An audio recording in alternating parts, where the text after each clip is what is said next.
If you've watched any of my videos touching on it before, Triangle Strategy has been one of the most anticipated games for me this year. I grew up loving titles like Final Fantasy Tactics and Tactics Ogre, and it's a very specific type of tactical RPG that we just don't really get very often. And so with the reveal of Triangle Strategy last year, I absolutely lost my mind. I put a lot of time into the game. As of right now when I'm recording this video, I'm almost done with my second playthrough, and I have a lot of thoughts about this game. So let's talk about whether or not it lived up to the hype. Just to be clear, this is a spoiler-free review. I am focusing on showing gameplay and cutscenes from roughly the first third of the game, mostly stuff that you could already experience in the previously released demos, because obviously with a game like this that has a really heavy focus on narrative and branching story choices, I want to leave as much of that as a surprise to people that want to play it. And with that in mind, the first thing I really want to talk about is the game's approach to storytelling. Not specific plot beats, but just how it handles some of its decision mechanics and just the overall flow of the game. Because really, while I am very excited by the fact that this is a tactical RPG, the choice aspect is really the main thing that got me to really fixate on this title.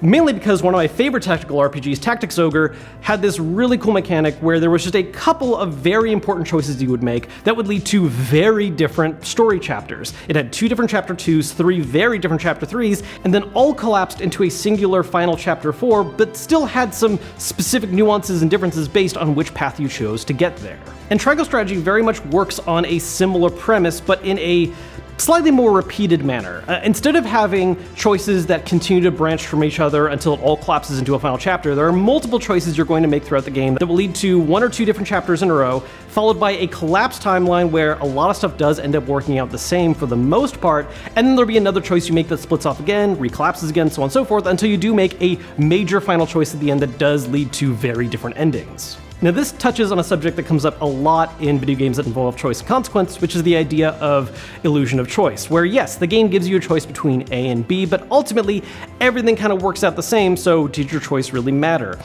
And with that concept in mind, I'm not gonna lie, I was a little disappointed when I realized that some of the branching choices in Triangle Strategy do recollapse, but as I played through the rest of the game, and as I've been playing through my second playthrough, it really doesn't bother me, because the way that's been implemented in this title and the way it works out in the long run lands really well. Sure, there are multiple situations where, regardless of which choice you pick, certain major plot points are going to end up shaking out the same. But the role that your character plays in the events that lead to these consequences, what information you as a player glean from the choice you've made, and learning different things about the lore, world, and characters' motivations, leads to situations where, yes, certain plot beats are going to proceed no matter what, but the storytelling and experience that you're getting is still very, very different. Not to mention the fact that mechanically there is a little bit of a long-term impact from these as well, because depending on what choices you make, that strengthens certain convictions and affects whether or not you're able to make certain decisions in the later game that line up with that same ethos.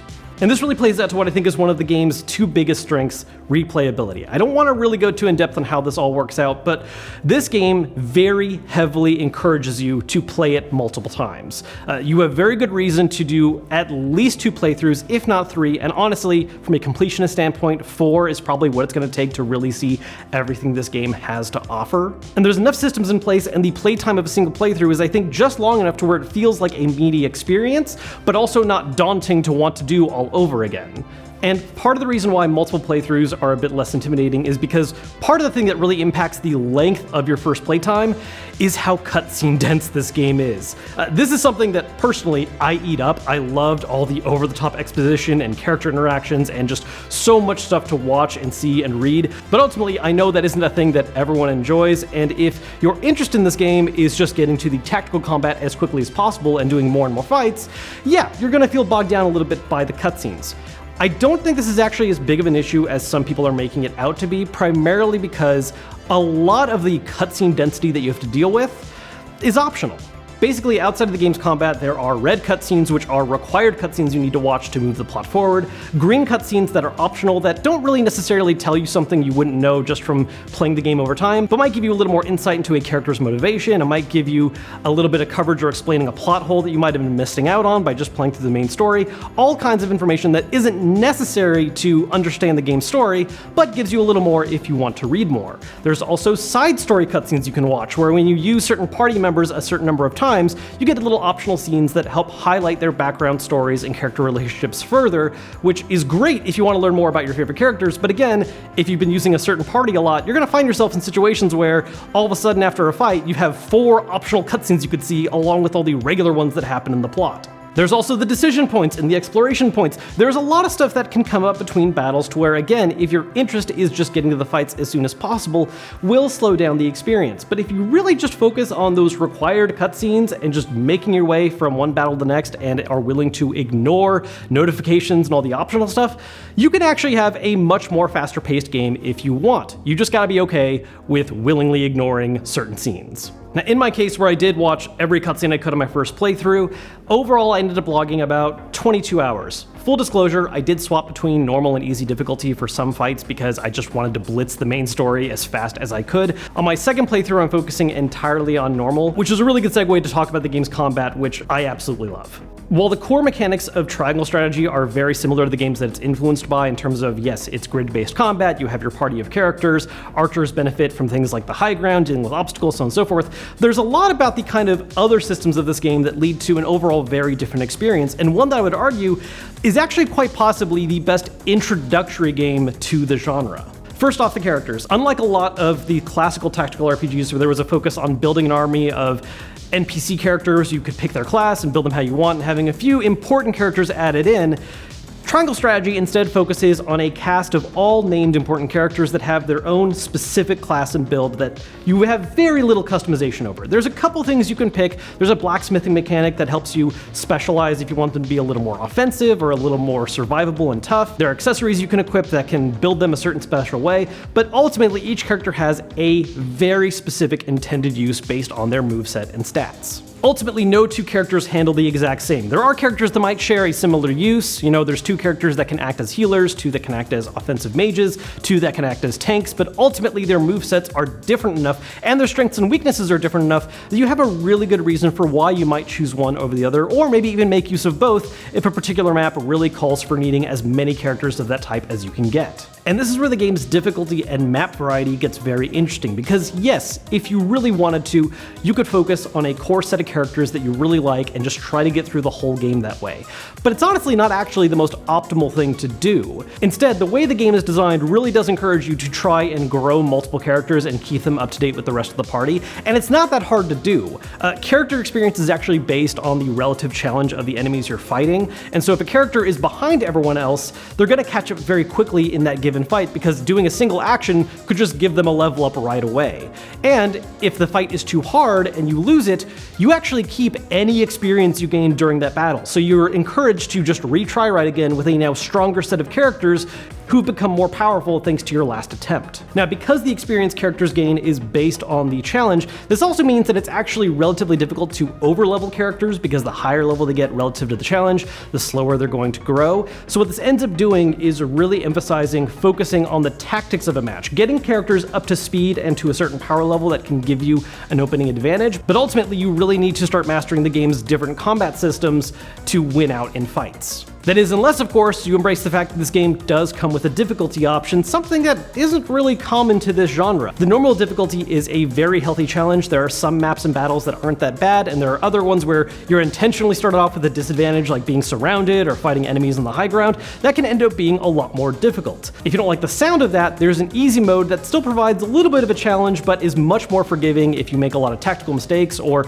make some of those very daunting uphill battles a lot more manageable. Very easy if you just want to experience the game's story and call it a day, or you can play on hard if you just want the game to punish you as much as possible. These difficulty options, combined with how experience works and having characters with clear intended purposes right off the bat instead of having to experiment with different builds, really does make this, I think, the best introductory game I've played for this genre. If you don't like how difficult it is right off the bat, you can lower the difficulty. If you're not sure how you're supposed to make use of certain characters, try each of them out and see what their individual strengths and weaknesses are. And in fact, by using them, you'll even unlock extra little side scenes, a further mechanic that encourages you to try out different party compositions. Again, I'm a huge fan of the older games that this is influenced by, like Final Fantasy Tactics, but I've known numerous people who have tried those games out and just decided it wasn't for them because they didn't want to necessarily go up against the challenge that those games would sometimes throw in your face very early on.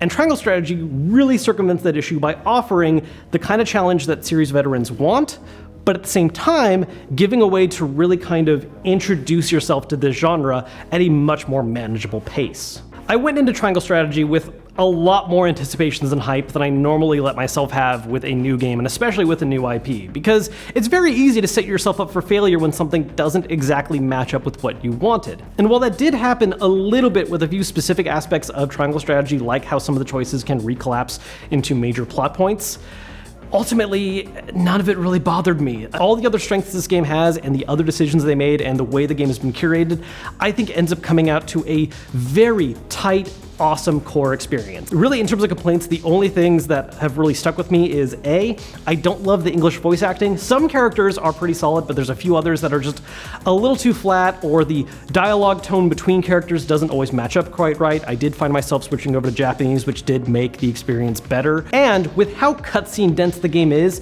I really wish it had some kind of movie viewer feature, especially when it comes to things like the optional cutscenes with side characters that are unlocked by using them really often. It's kind of annoying that if I want to revisit one of those, I have to start a new game and use that character a whole bunch over again to unlock it all over again, especially with a game like this where there are as many cutscenes as there are, including how many that are optional.